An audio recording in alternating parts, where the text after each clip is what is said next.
नमस्कार दोस्तों, मैं हूं ममता तिवारी और आप सभी का स्वागत करती हूं मेरे चैनल ममताज वे में। कैसे हैं आप सब? तो ये बताने के लिए कमेंट बॉक्स में जय माता दी हमेशा की तरह ज़रूर लिखिए।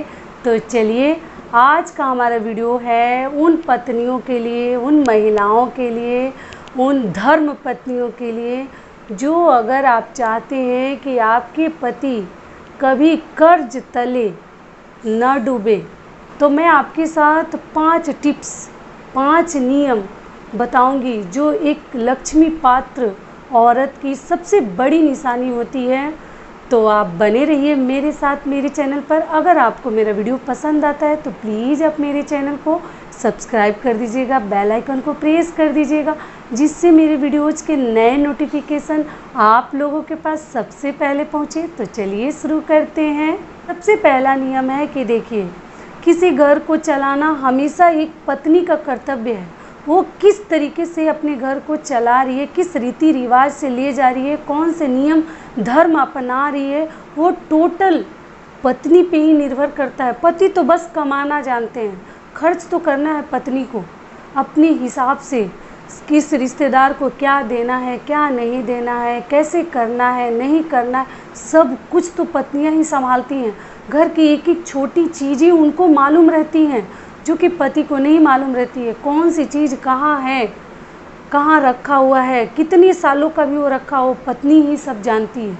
बच्चों के बारे में भी, बच्चों को क्या चाहिए नहीं चाहिए, सब पत्नी ही ध्यान रखती है।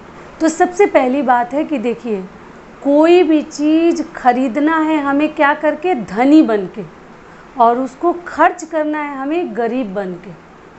खरीदने के समय हम धनी हैं, हम हर चीज़ खरीद सकते हैं, हर चीज़ अपने घर में शान शौकत वाली ला सकते हैं, जो हम खाना चाहे हर चीज़ ला कर भर सकते हैं।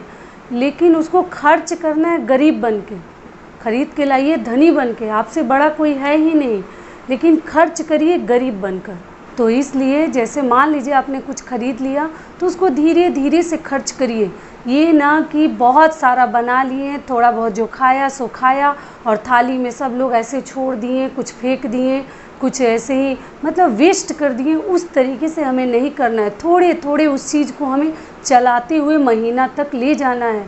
तो इसलिए कहा गया है कि धनी बनकर खरीदिए, लेकिन खर्च करिए गरीब बनकर। उस घर में कभी भी परेशानी आ ही नहीं सकती, गरीबी आ ही नहीं सकती, क्योंकि जिस घर में इंतज़ाम से चला जाता है वहाँ एक बकरी नहीं बिकती है, मैं तो बता चुकी हूँ।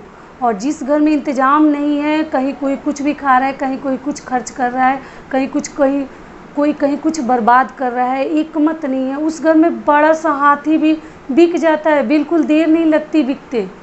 तो इसलिए हमेशा अपने घर को हर पत्नी इंतज़ाम से चलाए, बर्बाद न करे, जिससे कि बर्बाद करके आज हमने तो खूब खर्च कर दिया, खूब बर्बाद कर दिया, और कल हमारे पति को मांगने जाना पड़ जाए।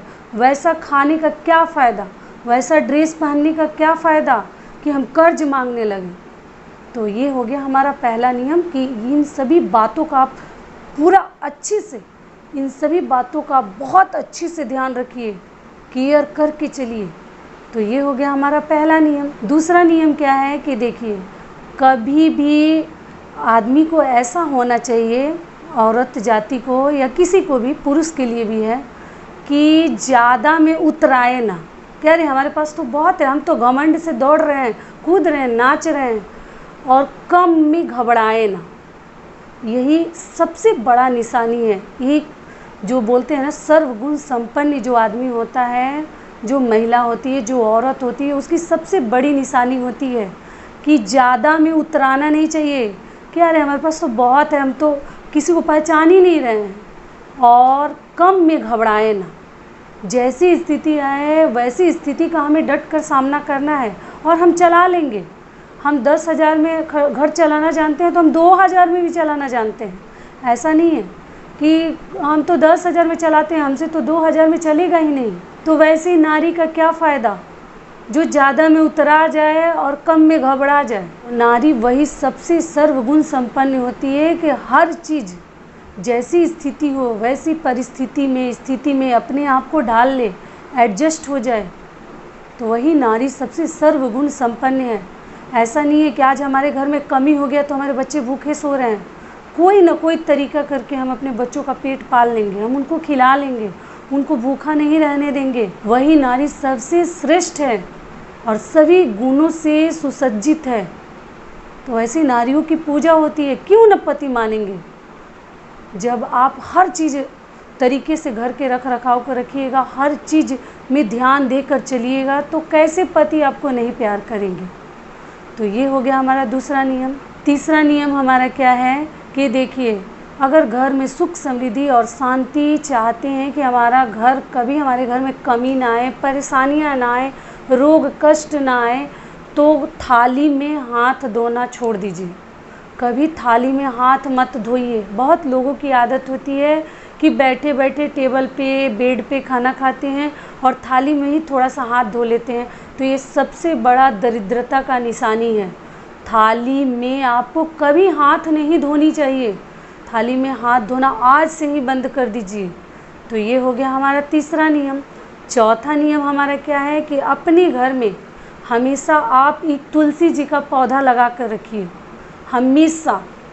और तुलसी जी का पौधा लगा कर रखिए, शाम को दिया जलाइए, सुबह उनकी पूजा करिए, जल डालिए, उनको सिंदूर तिलक लगाइए और पूजा अर्चना करिए। शाम को दीपक पक्का जलाइए, घी का जलाइए या तिल के तेल का जलाइए।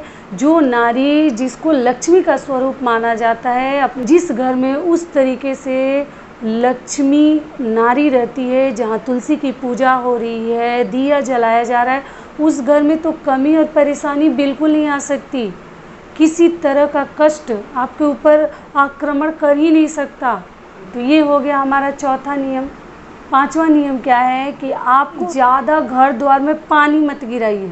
ज़्यादा साफ़ सफाई को इतना ना रोग बना लीजिए कि बहुत ज़्यादा पानी वेस्ट मत करिए। ये ना कि सुबह ही उठ के इतना घर द्वार धोने लगें, पानी की बर्बादी मत करिए। उससे हमारे घर की लक्ष्मी चली जाती हैं। उतना ही धोइए, लिमिट में धोइए, अति मत करिए। पानी की बर्बादी बिल्कुल मत करिए। पानी ज़्यादा गिराना नीरस होता है। मैं कई वीडियोज़ में बता देती हूँ। अगर आप चाहते हैं कि हमारे पति दिन दूनी रात चौगुनी आगे बढ़ें और अपने कार्य में उनको प्रोग्रेस मिले, सफलता मिले, ऊंचाइयों तक जाएं, तो पानी ज़्यादा बर्बाद मत करिए। ज़रूरतमंद पानी खर्च करिए, जितना आपको ज़रूरत हो। साथ साथ ये भी बता देती हूँ कि पानी के साथ हमें भोजन की भी बर्बादी नहीं करनी चाहिए। मैं अपने लास्ट वीडियो में बताई भी थी, फिर भी मैं बता देती हूँ कि पानी और भोजन की बर्बादी करने से बचिए। अन्नपूर्णा माता का इज्जत करिए। किसी को एक समय का भोजन नहीं मिल रहा है और हमारे पास अगर भगवान दिए हैं तो उसको हमें बर्बाद नहीं करनी चाहिए। तो इससे भी आप बचिए। सूर्य देव को हमेशा आप जल चढ़ाइए। सुबह उठकर हर नारी सूर्य देव को अर्घ दे जल से, उसके बाद ही मुख में कुछ भी डालिए। अपने घर में आप सुंदर कांड का, देखिए यहाँ पे मैं पुस्तक भी, यहाँ फ़ोटो आपको दिखा दी हूँ। देखिए रामायण जी में 7 कांड होते हैं, उसमें एक कांड है सुंदर कांड, जिसमें बजरंग बली का पूरा बखान दिया हुआ है। तो ये पतली सी जो किताब है, इस पुस्तक को आपको अगर समय है तो पूरी पुस्तक पढ़ जाइए। मैं कई अपनी वीडियोज़ में बता चुकी हूँ। अगर नहीं भी समय है तो हर नारी को, हर पुरुष को, अगर अपने घर में आप चाहते हैं कि पूरा घर आपका सुखी और संपन्न रहे, कहीं कोई कमी न नज़र आए, तो आप अपने घर में सुंदर कांड का पाठ अवश्य करिए। बिल्कुल मत भूलिए। 2 ही पेज पढ़िए, लेकिन डेली पढ़िए। पढ़ने के बाद ही कुछ भी अपने मुख में ग्रहण करिए। मैं कई वीडियोज़ में बता देती हूँ, ये लक्ष्मी पात्र का और घर में लक्ष्मी जी को रहने के लिए बहुत बड़ा नियम है। जिस घर में सुंदर कांड का पाठ हो रहा है, बजरंग बली का नाम लिया जा रहा है, उस घर में किसी तरह का रोग कष्ट परेशानियां तो आ ही नहीं सकती। तो आप ज़रूर अपने घर में सुंदर कांड का पाठ कीजिए। ये हो गया हमारा 5वां नियम। तो यही हमारे कुछ महत्वपूर्ण 5 टिप्स थे, नियम थे, जो मैंने आपके साथ शेयर कर दिया। आशा करती हूँ कि इससे आपको लाभ मिलेगा। तो फिर मिलती हूँ एक नए वीडियो में। तब तक के लिए नमस्कार। स्वस्थ रहिए, सुरक्षित रहिए और हमेशा स्माइल करते रहिए।